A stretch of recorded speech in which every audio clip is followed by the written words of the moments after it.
Merci, chers collègues. Dans la suite de la discussion générale, la parole est à Madame Marie-Pierre de La Gontrie pour le groupe socialiste et républicain et pour 5 minutes, chers collègues.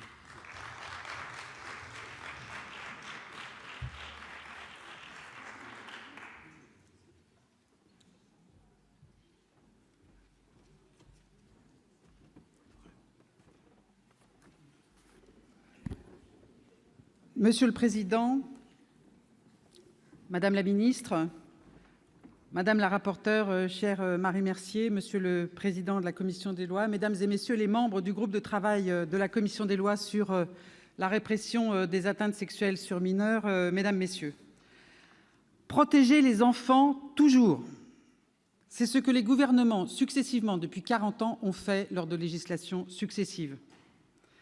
Et il est important d'y revenir puisque dans ce cadre-là, comme dans ce groupe de travail, chacun travaille en oubliant ses orientations politiques, ses divergences éventuelles, pour toujours construire la meilleure solution pour la protection du mineur.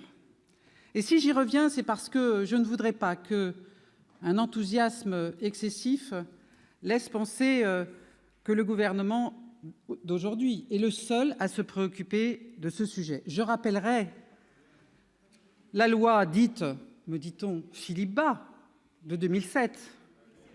Je rappellerai la proposition de loi de Michèle Meunier, sénatrice socialiste ici présente, en 2016, et bien d'autres textes encore. La législation aujourd'hui est extraordinairement complexe, peu lisible, et parfois effectivement nécessite d'être complétée. 2 affaires judiciaires ont mis un coup de projecteur sur ces difficultés, elles ont été rappelées tout à l'heure, elles ont mobilisé l'émotion de l'opinion à juste titre, et c'est dans ce cadre-là, sur un amendement présenté par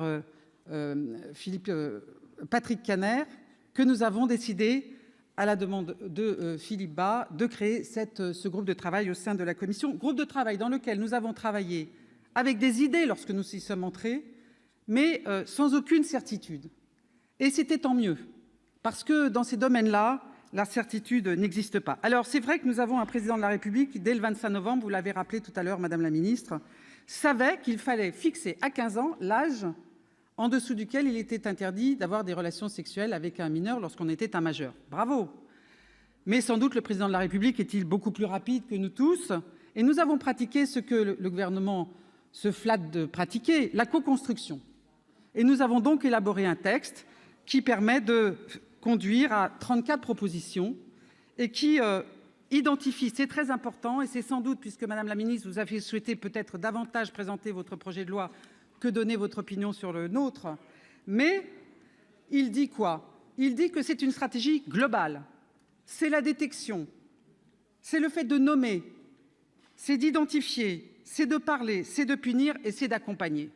Et c'est tout cela qui est nécessaire si l'on veut protéger les enfants. Alors, dans ce rapport qui est annexé à cette proposition de loi, 34 propositions, et je le souligne auprès de Madame la Ministre, parce que dans le texte qu'elle a élaboré et dont elle a souhaité nous parler tout à l'heure, il y a évidemment plusieurs manques, et j'ai compris que nous aurions l'occasion d'y revenir devant le Parlement. Mais c'est une stratégie globale qu'il faut adopter.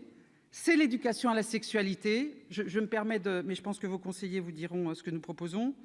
C'est l'éducation à la sexualité, c'est la formation des professionnels, c'est la certitude pour les plaignantes de voir leurs plaintes enregistrées, c'est d'expliquer aux victimes les décisions judiciaires, et c'est reconnaître le droit aux victimes toujours d'être entendues. Alors 2 points ont focalisé l'attention. Le débat public, pas tant l'attention de nos réflexions, même si évidemment nous avons creusé pour essayer de trouver la meilleure solution. La question de la prescription et la question du seuil d'âge. Sur la question de la prescription, le groupe socialiste a rejoint les conclusions que nous avions élaborées ensemble. Il est nécessaire d'allonger, mais pas que pour les crimes, mais aussi pour les délits, et je l'indique au gouvernement qui n'a pas souhaité le faire, me semble-t-il, dans le projet de loi, la durée de la prescription, qui déjà est une prescription exceptionnelle, puisqu'elle ne commence à courir qu'à compter de la majorité de la victime. La deuxième question, c'était comment peut-on protéger mieux, de manière à ce que les affaires de Pontoise et de Melun, pour faire simple, ne se reproduisent pas. Et nous avons construit une novation juridique, protéger davantage tous les mineurs, dès les mineurs de moins de 18 ans, en instaurant une présomption de contrainte dès lors qu'il y avait relation sexuelle entre un majeur et un mineur, en prenant en compte la différence d'âge et la possibilité pour le mineur de manquer de discernement.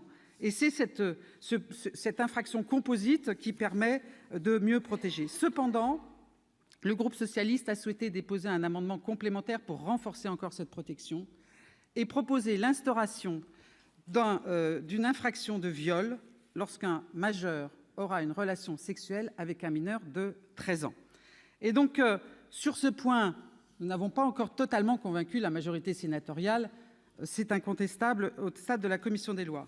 À ce stade, j'ai compris que le gouvernement avait reculé, c'est une erreur. Et donc, nous aurons à en reparler tout à l'heure. Mais vous l'avez compris, pour le groupe socialiste, cette proposition de loi marque des avancées fortes. Nous nous prononcerons en fonction du sort réservé à notre amendement, mais en tout état